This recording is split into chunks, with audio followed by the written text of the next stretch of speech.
Hi everyone. Welcome to this lecture on solving problems with ratios. Ratios are an essential concept in SAT math, and mastering them can help you solve various types of problems quickly and efficiently. So today we'll cover ratios and how they work, direct relationships and how to solve them, inverse relationships and how they differ from direct relationship. And by the end of this lesson, you'll feel confident tackling any ratio question on the SAT. So let's first dive in to what exactly a ratio is. So what are ratios?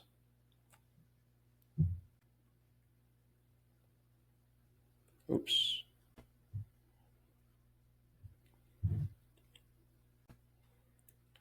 Well, a ratio is simply a way to compare two or more quantities.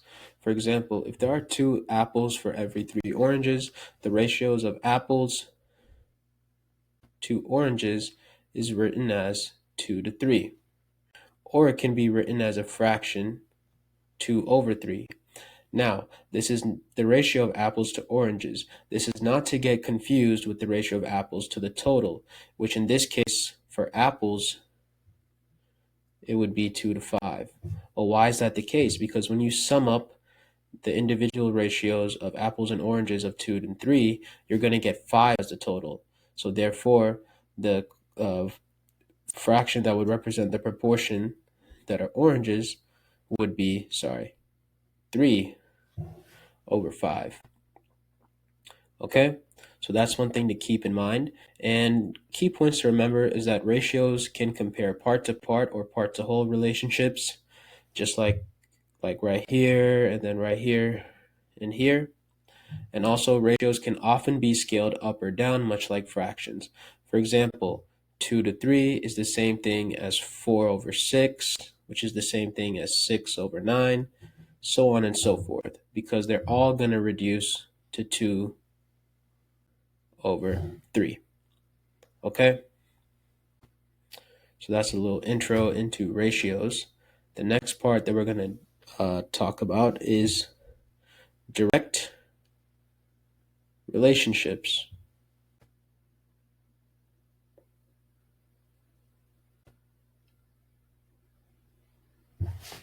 Okay? So what it means for two variables to be directly related to one another is that in a direct relationship, as one quantity increases, the other quantity increases in the same proportion. So they're either going to increase both in tandem or decrease both in tandem. So if you have your two variables, x and y, you increase x, your y should also increase, okay? And if you decrease x, your y should also decrease. Okay, so what's a good example of a direct relationship? Well, one example would be, let's say, for our two variables, protein intake and muscle growth. Okay,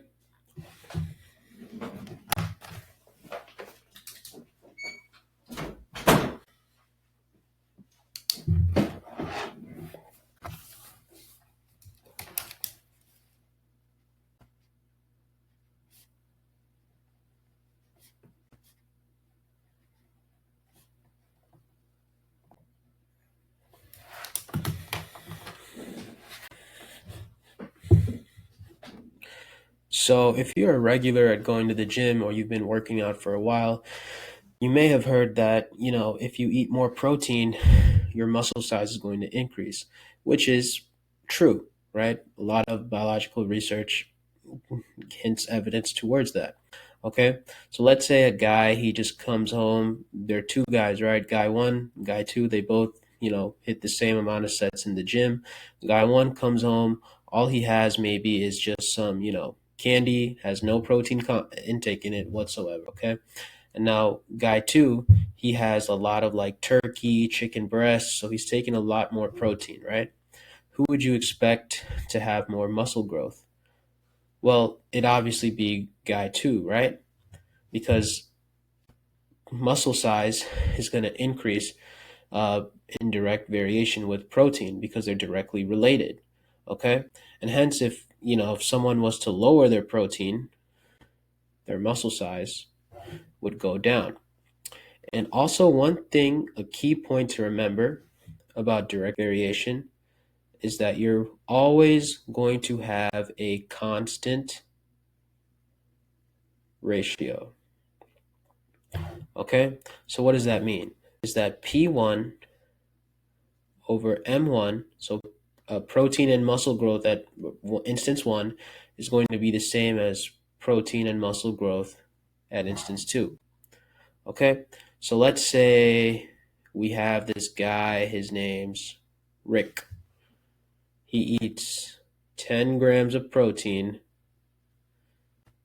and his muscle growth is, let's say, 4 centimeters. Okay, let's just say that that's kind of just, it could, obviously there's a lot of variation that could take place, right? It's not exact, but that's exactly what happens. But, for purposes of the example, we'll just stick to that. And let's say this guy, Rick, he doubles his protein intake to, let's say, 20 grams of protein. Okay, so he increased his protein intake by a factor of 2. So intuitively, what would you expect to happen to muscle growth at instance 2? Well, it would increase as well. And how would it increase? Well, it would increase by a factor of 2, just like the numerator. So then you get an 8 here. And notice 10 over 4 is going to give you a ratio in reduced form of 5 over 2. And 20 over 8 is also going to give you a ratio of 5 over 2. So the ratio of protein intake and muscle growth at instance 1, 5 over 2, is the same as the ratio of protein intake and muscle growth at instance 2. Okay? So that's that for direct variation. Now, the next type of variation to consider is inverse relationship. Okay? And contrary to direct relationship, where both your variables increase with each other, the way to think about inverse relationship is that both your variables are going to go in opposite directions of each other, right? So if you have your two variables, x and y over here, if you increase x, your y is going to go down. And vice versa, if you decrease x, your y is going to go up. And the key point to remember, and contrary to how for direct relationship, you always had a constant ratio, right? If you remember, x1 over x2 is x1 over y1 is going to be x2 over y2 in any particular case, right? For direct variation. However, for inverse relationship, the one thing that is constant is your product of your two variables. So x1, y1 equals x2, y2. Okay, and your product of your variables is always going to be constant. Now let's consider a real life example of this. Well, some of y'all might have already learned in your chemistry class, perhaps, that, or maybe if you haven't yet taken chemistry, what you'll learn is that two variables, important variables in regards to chemistry, pressure and volume, are always going to be inversely related. Okay, so if you increase your pressure, your volume goes down. You decrease your pressure, your volume is going to go up. Okay, so let's say, for instance, P1 equals, I'm trying to think, 3 at instance 1. Okay, and V1, volume at instance 1, is, let's say, 10.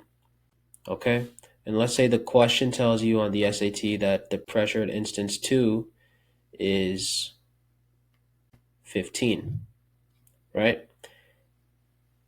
And you need to solve for the volume at instance 2, V2. So what would V2 be? Okay, well, what we do know is that because pressure and volume are inversely related, we know that the product of pressure and volume is going to be constant throughout. So P1 times V1 equals P2 V2. We know that P1 is 3, V1 is 10. On the other side, P2 is 15. V2 is what we need to solve for. Notice that in regards to P1 and P2, when you increase from 3 to 15, you're going by a factor of what? 5, right? So if you're increasing from 3 to 15, what would you expect to happen to V2? Notice how pressure is going up. What would you expect to happen to V2? I'll give you guys a minute to think about it. Well, intuitively, it should go down. So V2 should be a lower value than 10. Okay, so let's solve for this. You get 3 times 10, you get 30. Then you take, 30 equals 15 times V2, divide both sides by 15. You get 2 equals V2.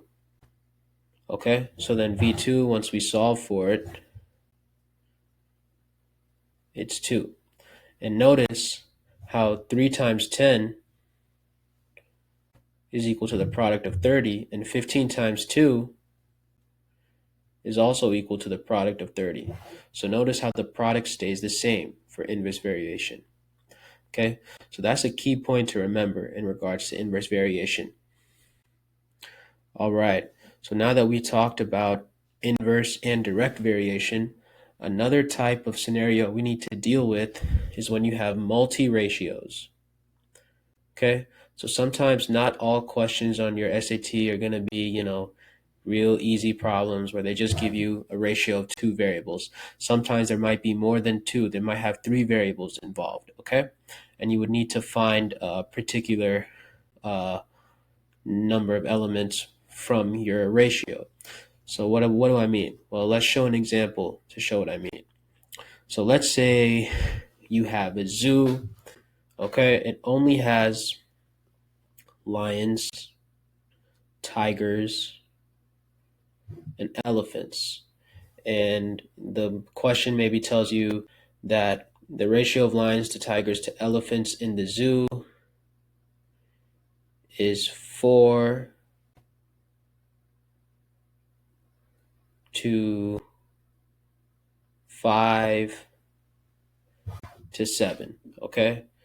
So 4 to 5 to 7. And the question also tells you is that there are 32 total animals, and it wants you to find out the exact number of elephants in that zoo. Okay? Well, the way you go about it is, well, first we would need to add up each of our individual ratios, 4 plus 5 plus 7. That would give you a value of what? 16, right? So that's the sum of each of your individual ratios. Okay, so that means that 4 out of every 16 animals is going to be lions, 5 out of every 16 animals is going to be tigers, and 7 out of every 16 animals is going to be elephants, right? And the question tells you that there are 32 total animals. Okay, so how do you determine how many are elephants, tigers, and lions? Well, in this case, before you can figure that out, you need to find your scale factor. Okay, and in this case, the total of our ratios are 16 and our actual total is 32. So what's our scale factor? Well, the scale factor is the relationship or the number that you have to multiply the total of your individual ratios to get to the actual total. Well, in this case, what's that going to be? 2. Okay, so that means your scale factor is 2. So that means the actual number of elephants, tigers, and lions that we're going to have is just going to be 2 times each of their respective individual ratios in the ratio set. Okay, so then we'd have 8 actual lions, 14 actual tigers, or sorry, that should be 10 actual tigers, and 14 actual elephants. and that would be the answer that would solve the question.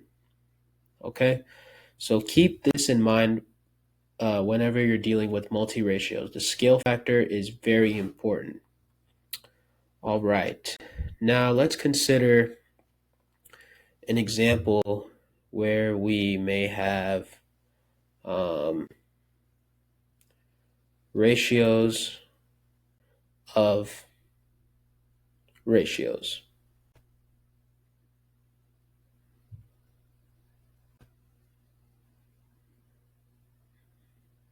Okay, let's say a question tells you that, maybe there's another zoo, okay? And only animals that the zoo contains in that particular zoo is just lions and tigers. And the question also tells you that the ratio of lions to tigers is 3 to 4. Okay? Also, the question tells you that the ratios of male lions to female lions, male, so now we have an additional label here, male lions to female lions is 1 to 2. Now, the question wants to know what the ratio is of male lions to all the tigers.